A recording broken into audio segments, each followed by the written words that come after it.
오늘 우리는 교회 설립 7주년 감사예를 드린 자리에 있습니다. 교회는 건물이 아니라 믿음의 공동체를 말합니다. 교회는 사람이 만든 것이 아니라 하나님께서 그리스도를 통해 주신 선물입니다. 교회가 세워진다는 것은 하나님께서 영혼들의 구원을 위해 은혜의 문을 여시는 일인 것입니다. 교회는 믿음으로 지어지고 믿음으로 자라고 믿음으로 쓰임받게 됩니다.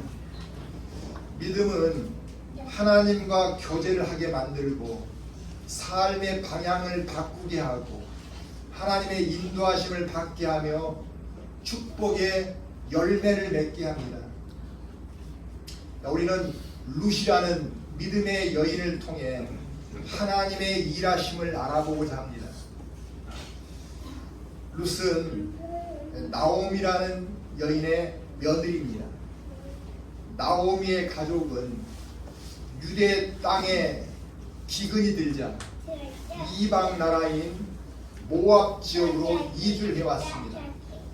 믿는 땅에서 믿지 않는 땅으로 오게 된 거죠.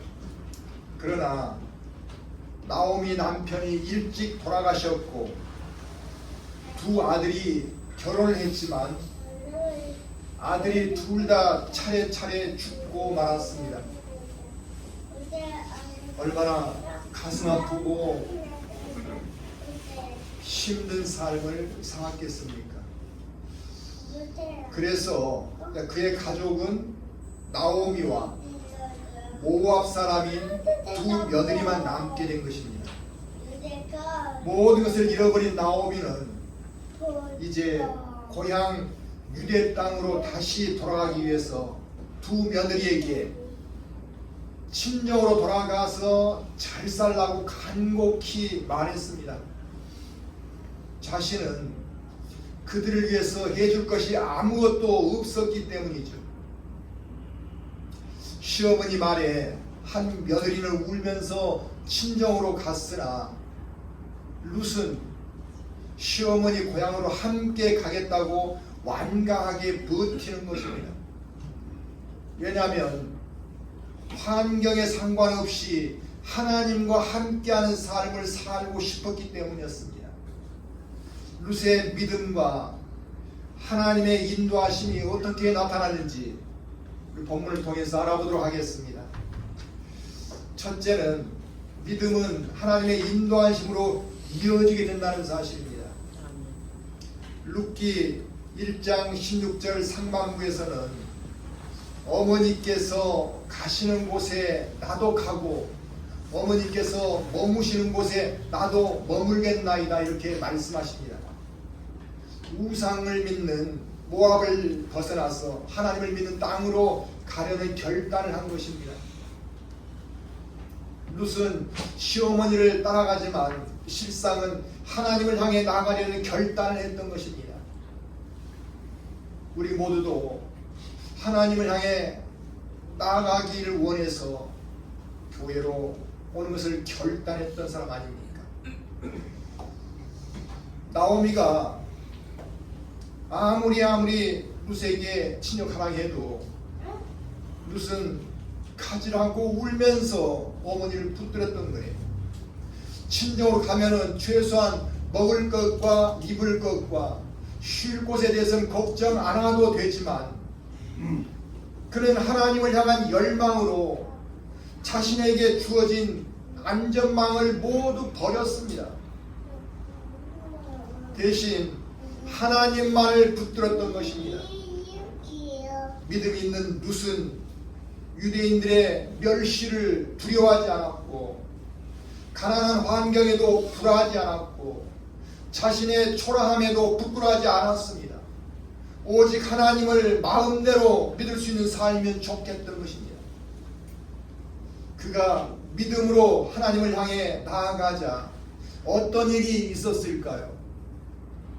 하나님께서는 믿음이 좋고 부자로 사는 독신자 보아스란 사람과 연결시켜 주셨습니다. 룻기 2장 3절을 우리가 보시면은 룻이 가서 베는 자를 따라 밭에서 이삭을 줍는데 우연히 엘리멜렉의 친족인 보아스에게 속한 밭에 이르렀더라 이렇게 말하고 있습니다. 룻은 당장 시어머니와 살기 위해서 곡식을 베는 밭에서 이삭을 주워 와야 했습니다. 그런데 엘리멜렉의 친척되는 보아스 밭에서 이삭을 줍고 있었던 것입니다. 엘리멜렉은 룻의 시아버지 이름입니다. 그리고 이것은 우연, 즉 생각지도 못한 일이었다고 말하고 있습니다. 하나님께서 그의 친척되는 보아스와 연결되도록 룻을 이끌어 가셨다는 뜻입니다. 과거 유대의 풍습에는 친척 여인이 홀로 되면 먼저 가장 가까운 친척 중에서 그를 거두어 주어야 했습니다. 그것이 대를 이어나가게 하는 방식이었고 홀로 된 여인의 삶을 돌봐주기 위한 제도였던 것입니다. 속담에도 착한 사람은 착한 사람을 알아본다고 하지 않습니까? 보아스는 룻이 시어머니를 극진히 돌보고 있는 선한 행실을 소문으로 잘 알고 있었습니다. 그래서 2장 12절에서 이렇게 말합니다. 2장 12절 보시기 바랍니다. 여호와께서 내가 행한 일에 보답하시기를 원하며 이스라엘의 하나님 여호와께서 그의 날개 아래 보호를 받으러 온 내게 온전한 상 주시기를 원하노라. 여기서 내가 행한 일이라는 의미는 시어머니를 끝까지 책임지려는 효심을 말합니다. 그리고 그의 날개 아래 보호를 받기 원한다는 말은 하나님의 믿음으로 살기를 원한다는 뜻입니다. 그리고 하나님의 상은 하나님께서 인도해 주신다는 것을 말씀하고 있는 거예요. 하나님의 상을 받는 사람이 되기 위해서는 하나님의 뜻 안에 있는 삶이어야 합니다. 그것은 믿음과 품성과 삶이 하나님의 사랑으로 서로 연결되는 것을 말합니다. 믿음과 삶이 다르다면 믿음은 하나님의 인도하심으로 연결될 수 없습니다. 그래서 주님께서는 마태복음 7장 21절에서 나더러 주여 주여 한 자마다 다 천국에 들어갈 것이 아니요 다만 하늘에 계신 내 아버지의 뜻대로 행하는 자라야 들어가리라 이렇게 말씀하셨던 것입니다. 하나님께서는 룻의 믿음과 선한 마음과 시어머니와 이웃을 섬기는 행실을 다 보셨을 것입니다. 그리고 룻을 하나님 일에 쓰시고자 하셨습니다.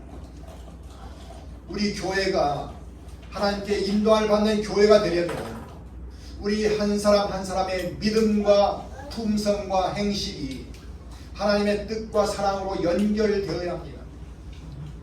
그 삶으로 나가면은 어떤 상황에서도 두려워하지 않고 감사로 나갈 수 있게 됨을 믿으시기 바랍니다. 두려움을 이기면서 하나님의 은혜에 감사하는 사람이 되어지는 거예요. 아까 우리 간증 들었잖아요. 힘들어서 눈물을 흘렸지만은 결국 그 눈물이 샘을 이루고 열매를 맺게 하는 감사가 된다는 것이죠. 하나님의 사랑은 모든 두려움을 쫓아내게 만듭니다. 사랑 안에 있기를 축원합니다. 두 번째는 하나님의 인도하심은 축복의 열매를 맺게 하십니다.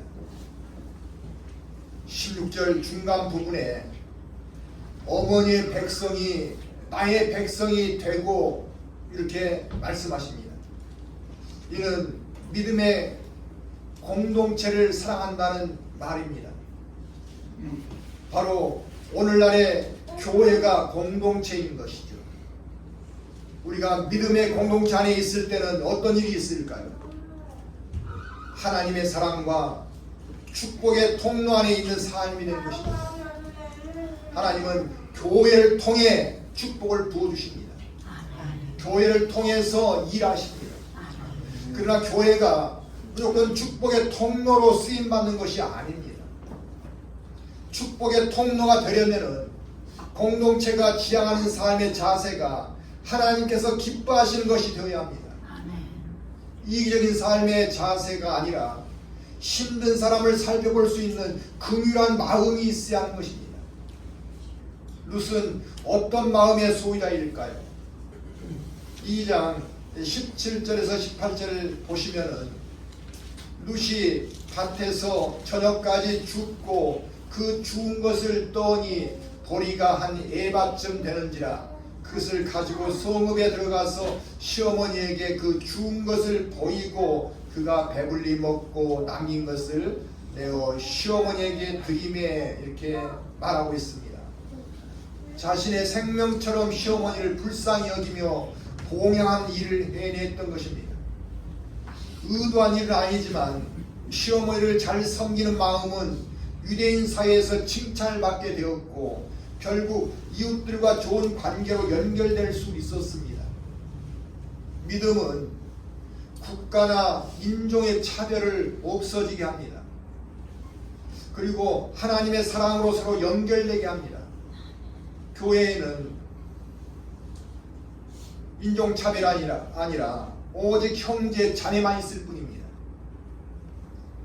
보아스가 모압 여인인 룻을 아내로 맞이하기로 결심하는 장면이 나오고 있습니다. 4장 10절에서 11절입니다. 우리 4장 10절에서 11절 같이 한번 보겠습니다. 또 말론의 땅에 모압 여인인 룻을 사서 나의 아내로 맞이하고 그 죽은 자의 기록을 그의 이름으로 세워 그의 이름이 그의 형제의 두마 그곳 성문에서 끊어지지 아니하게 하니 너희가 오늘 증인이 되었느니라 하니 성문에 있던 모든 백성과 장로들이 이르되 우리가 증인이 되나니 여호와께서 내 집에 들어가는 여인으로 이스라엘의 집을 세운 라헬과 레아 두 사람과 같게 하시고 내가 여호와께서 유력하고 베들레헴에서 유명하게 하시기를 원하며 이렇게 말하고 있습니다. 룻에게 이스라엘의 선조인 야곱의 두 부인처럼 유명하게 되기를 원한다고 말하고 있습니다. 유대인은 이방인과 공개적으로 혼인할 수 없었습니다. 평상시 같으면 이 결혼에 대해 모두가 막아섰을 것입니다. 그러나 룻의 경우는 예외였습니다. 유대 백성들이 쥐고화를 막론하고 모두가 나와서 이 혼인을 최상의 일로 축복해 주었던 것입니다.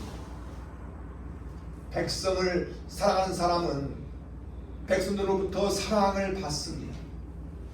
공동체를 사랑하는 사람은 공동체로부터 사랑을 받게 됩니다. 그리고 그 사람은 하나님께 사랑받는 사람으로 또 사랑하는 사람으로 쓰임받게 됩니다.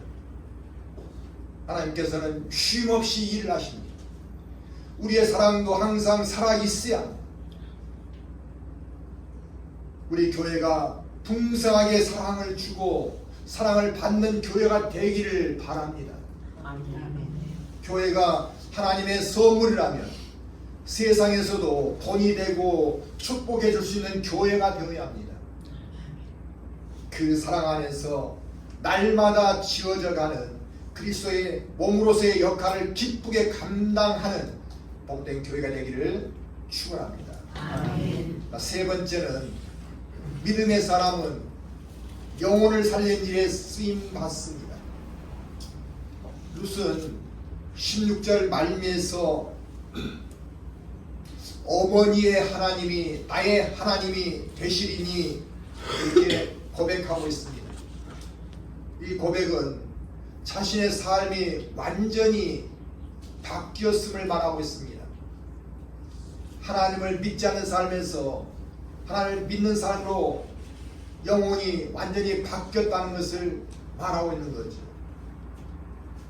이것은 자신이 원하는 삶이 아니라 하나님께서 원하시는 삶으로 살겠습니다 하는 고백인 것입니다. 이 고백이 진실할 때 하나님께서는 그 사람을 쓰시게 됩니다. 하나님은 룻을 어떻게 쓰셨을까요? 우리 17절 함께 보시겠습니다. 17절 그의 이웃 여인들이 그에게 이름을 지어주되 나오미에게 아들이 태어났다 하여 그의 이름을 오벳이라 하였는데 그는 다윗의 아버지 이새의 아버지였더라 이렇게 말씀하십니다. 룻은 보아스와 혼인을 하고 아기를 낳았습니다. 근데 그 아이가 다윗의 할아버지인 오벳이었던 겁니다. 오벳은 이사를 낳았고 이새는 다윗을 낳았던 겁니다. 그리고 예수님께서도 이 가문으로 오시게 되었습니다. 룻은 유대인 왕가의 조상이 되었을 뿐만 아니라 예수님을 맞이하는 가문의 사람이 되었던 것입니다. 믿음의 삶은 육적 축복만 있는 것이 아니라 영적 축복까지도 받게 하십니다. 그래서 믿음의 끝은 우리가 판단할 수 없습니다. 오직 하나님의 판단에 따라 쓰임받게 하십니다. 하나님께서는 룻을 처음부터 쓰셨던 것은 아니었습니다. 그녀는 믿음이 없던 이방 여인이었고 과부가 되었던 사람이었으며 가난에 찌든 사람에 불과했습니다. 어떻게 보면 사회에서 아무리 쓸모가 없는 사람이었습니다. 그러나 그녀가 믿음의 사람이 되는 순간부터 그녀의 삶은 완전히 바뀌었던 것입니다. 세상적인 것에서 행복을 찾는 것이 아니라 하나님으로부터 행복을 찾으려는 사람으로 변했습니다. 그러자 하나님의 인도하심이 그에게 나타났던 것입니다. 그의 삶을 하나님께서 이끌어 주셨던 거예요. 그리고 변함없는 그녀의 믿음을 보신 하나님께서는 복에 복을 부어주셔서 왕의 가문이 되게 하셨고 그 가문으로 주님을 보내주시는 영광을 누리게 해주셨던 것입니다. 하나님께서는 믿음의 사람을 통해 일하십니다. 아브라함은 하나님께서 너는 너의 고향과 친척과 아버지의 집을 떠나 내가 보여줄 땅으로 가라. 내가 너로 큰 민족을 이루고 내게 복을 주어 내 이름을 창대하게 하리니 너는 복이 될지라. 이렇게 하신 말씀을 약속으로 믿고 순종했습니다. 그리고 평생 이 말씀을 따라 살면서 그는 복 있는 삶을 살았고 복을 주는 사람이 될 수 있었습니다. 야곱도 형 에서를 피하여 도망하던 중 꿈에서 하나님 하신 말씀을 들었습니다. 내가 너와 함께 있어 내가 어디로 가든지 너를 지키며 너를 이끌어 이 땅으로 돌아오게 할지라. 내게 허락한 것을 다 이루기까지 너를 떠나지 아니하리라. 이렇게 주신 말씀을 야곱은 평생 약속으로 믿고 살았습니다. 그래서 힘든 모든 삶을 이겨나갔고 이스라엘 12지파의 선조가 될 수 있었습니다. 모세도 내가 반드시 너와 함께 있으리라. 내가 그 백성을 애굽에서 인도하여 낸 후에 너희가 이 산에서 하나님을 섬기리니 이것이 내가 너를 보낸 증언이라. 이렇게 하나님께서 말씀하실 때 이 말씀을 약속으로 삼았습니다. 그래서 80살 노인임에도 불구하고 애굽으로 들어가서 이스라엘 백성을 이끌어낼 수 있었던 것입니다. 그러니까 당시에는 성경책이 없었습니다. 그래서 말씀과 환상을 통해서 또 꿈을 통해서 하나님의 말씀을 듣고 붙잡았던 것입니다. 그러나 지금은 우리에게 하나님께서는 성경책을 통해 말씀하시고 계십니다. 하나님께서는 수많은 약속으로 우리를 이끄시고 계시는 거예요. 그때 주시는 약속의 말씀을 잘 붙드시기 바랍니다. 우리 교회도 하나님을 더 가까이 섬기는 믿음의 공동체가 되어줄 줄로 믿습니다. 그 믿음으로 나가면 우리에게도 축복의 문이 더 크게 열리게 될 줄로 믿습니다. 지역사회를 하나님 나라로 변화시키는 권능이 임하게 될 줄로 믿습니다. 항상 감사로 믿음의 문을 여시기 바랍니다.